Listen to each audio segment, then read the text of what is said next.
The Third Testament, Section 9. Teachings of the Divine Wisdom. Chapter 45, Predestination, Meaning and Fulfillment in Life. The Providence and Destiny of God in Human Destiny. 1. Now is the time of light, in which man, besides believing, will understand, reason, and feel my truth. 2. The purpose of my teaching is to convince everyone that no one came into this world without a valid reason, that this reason is divine love, and that the destiny of all men is to fulfill a mission of love. 3. At all times, from the beginning, people have asked themselves, who am I? To whom do I owe my life? Why do I exist?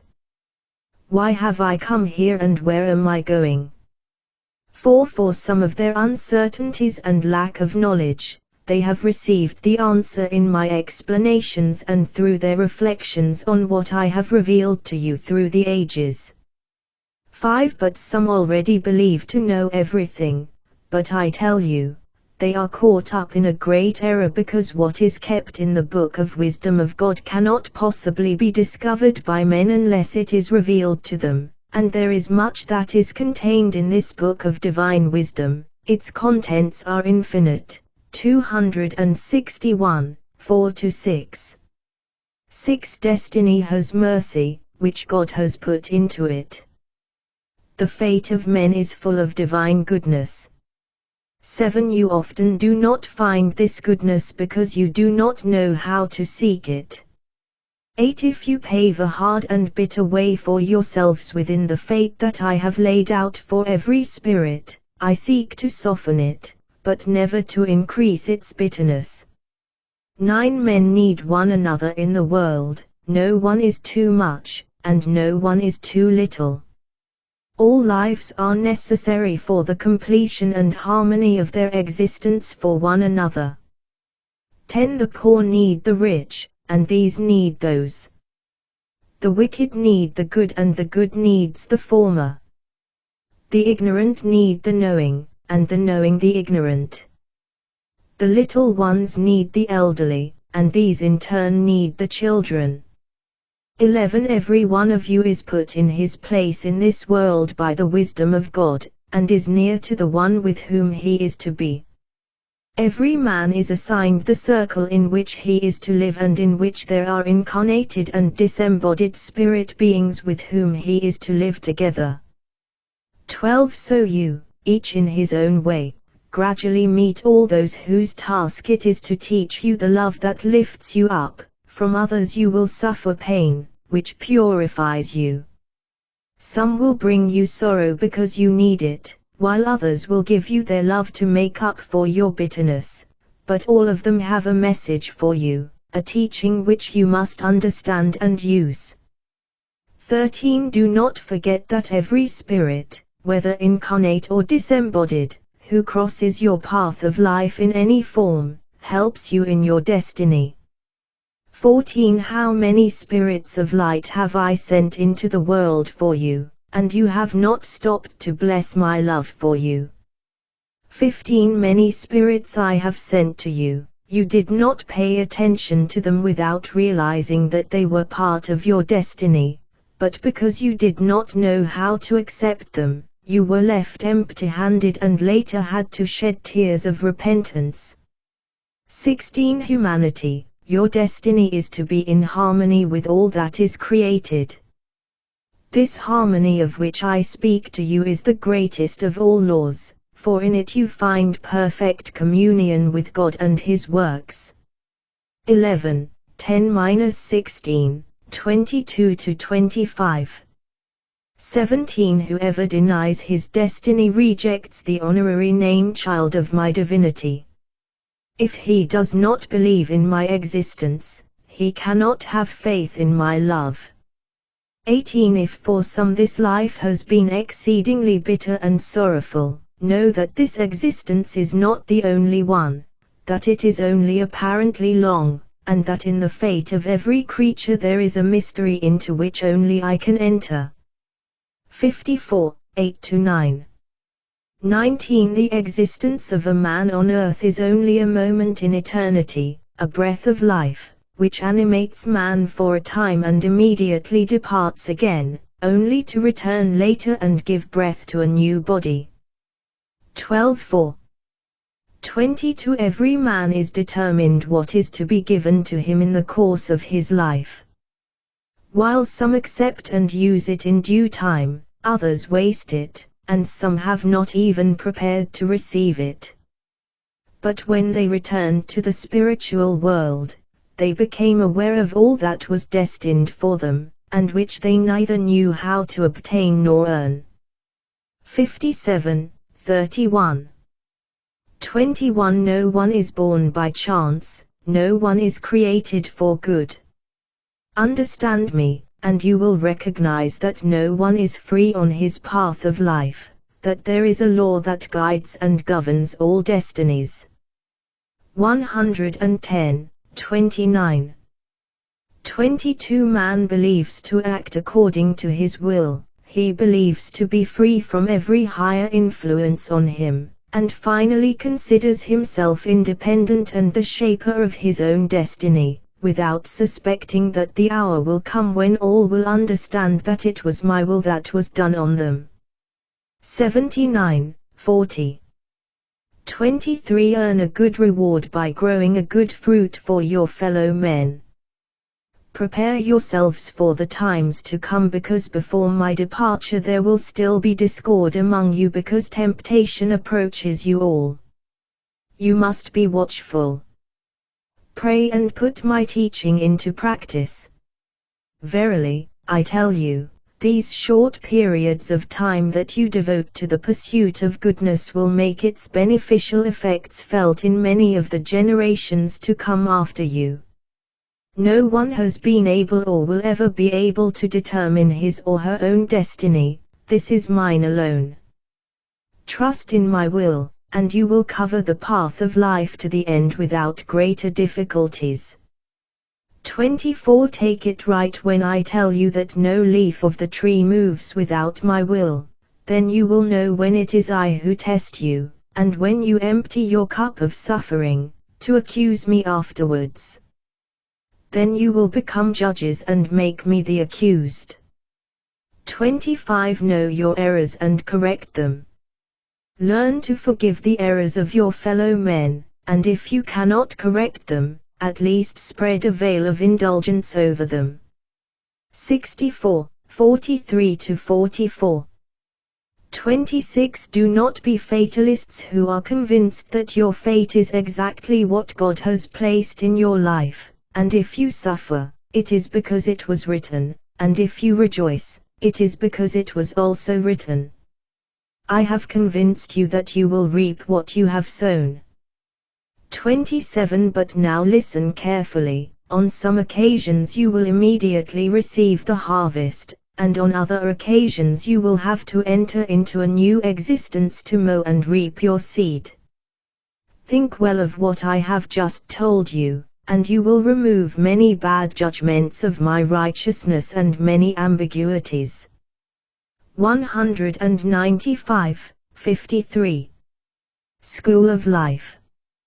28. Men are like children who do not think about the consequences of their deeds, and therefore they do not understand that a stumbling block which they encounter on their way is only an obstacle which the Master put up to stop their unconscious running or to spare them from making a bad decision. 29. I want you now to behave like adults, to consider your works, your deeds, to weigh your words. This is the way to bring wisdom and justice into your lives. You should also reflect that life is an immeasurable and constant test for the spirit. 30. In my way no one perishes, and though there are occasions when man collapses under the weight of the cross, a higher power is raising him up again and encouraging him. This power comes from faith. 167:55-57. 31. On the understanding that men gain from these teachings and from obedience to the laws that govern the universe, their happiness depends, on which some think that it does not exist on earth and others think that I alone have it in abundance, but which is revealed in the peace of your spirit. 32 Now you know, O beloved people, that your happiness depends on yourself, so that you may teach men that at the bottom of their being, where they think there is only bitterness, hatred and resentment, remorse and tears, there exists a light which cannot extinguish anything, which is that of the Spirit. 178, 6-7. 33 Your spiritual past is not known to your flesh, soul. I leave it imprinted in your spirit, so that it may be like an open book and be revealed to you through conscience and prescience. This is my righteousness, which, instead of condemning you, gives you the opportunity to make amends for your wrongdoing or to correct an error. 34 If the past were to be blotted out of your spirit, you would have to go through the trials already past anew, but when you hear the voice of your experience and allow yourselves to be enlightened by this light, you will see your way more clearly and see the horizon more shining. 84, 46. The meaning and value of human life. 35 Know that the natural state of man is that of goodness, of peace of mind, and of harmony with all that surrounds him. The one who remains steadfast in the exercise of these virtues during his life walks the true path that will lead him to the knowledge of God. 36 But if you stray from this path and forget the law which is to govern your actions, you will have to make up in tears for the moments you have lived far from the path of spiritual exaltation, which is the natural state in which man should always remain. 20. 37 Many people have become so accustomed to the world of sin and suffering in which you live that they think that this life is the most natural, that the earth is destined to be a valley of tears, and that it will never be able to accommodate peace, harmony, and spiritual progress. 38 Those people who think in this way are caught in the sleep of ignorance. It is wrong who thinks that this world was destined by me to be a valley of tears and atonement. The Eden which I offered to men can and should return, for all that I have created is life and love. 39 Therefore he who claims that the world was determined by God as a place of human pain is mistaken. Instead, they should say that they themselves condemned it to a judgment mission, when in fact it was created for the joy and refreshment of man-made spirit beings. 40 No one was foreordained to sin, though all things were foreseen to save man from his downfall. 41 Man did not want to develop upward through love, nor did he want to become wise by fulfilling my law, and he forgot that my righteousness, which he always tried to avoid, protects him, because my righteousness springs from perfect love. 169, 10-13. 42 If you search my word, you will understand that the Father's purpose when he sent you into the world to go through its ways full of dangers and deceptions was not that you should go astray on them. For they were designed in advance so that you would receive on them the necessary lessons for the development of the Spirit, to give you the experience which you lacked, and finally to let you return to me full of light. 43 When your spirit came forth from me, it was like a spark which the winds had to transform into a flame, so that when you returned to me, your light would become one with that of the deity. 44 I speak to you from the top of the new mountain. There I am waiting for you, and verily I tell you, on the day of your arrival there will be a feast in this kingdom. 45 You come there by the way of pain, clearing up your transgressions, a way which I did not mark out, but which man has created. This path you also let me go. But since then the way of sacrifice and pain has been glorified by my blood. 180, 64-65. 46 Man will finally understand that his kingdom is not of this world either, that his body or human shell is only the instrument through whose senses his spirit perceives this world of trials and atonement. He will finally understand that this life is only a great lesson, illustrated with wonderful figures and images, so that the disciples, that is, all men, may better understand the lessons that life gives them, through which, if they are able to evaluate them properly, they will achieve the development of their spirit and understand the meaning of the struggle that makes them strong, the pain that drags them down, the toil that ennobles, the knowledge that enlightens, and the love that lifts. 47 If this existence were the only thing, verily, I tell you, I would have removed the pain from it long ago, for it would be unjust if you had come into this world only to drink a cup of suffering, but those who suffer and weep today do so, because they formerly indulged in debauchery. But this pain will purify them and make them worthy to ascend and enjoy in the homes of the Lord in a purer form. 194, 34-35. 48 The trial that man's life contains is so hard that it is necessary to sweeten it by all those spiritual and physical delights which make man's burden of his cross more lovable and lighter. 49 I bless all those who, in the warmth of their homes, find the best pleasures of their existence and who strive to make a service to God out of their parental love for children, the love of children for their parents, and the love of brothers and sisters among themselves. For that unity, that harmony and that peace is like the harmony which exists between the universal Father and his spiritual family. 50 In these homes shines the light of the Spirit, dwells the peace of my kingdom, and when sufferings arise, they are easier to bear, and the moments of trial are less bitter. 51 Still more meritorious are those who seek satisfaction in bringing these to others, and who enjoy the wholesome joy of their neighbors. These are apostles of joy, and they are fulfilling a great mission.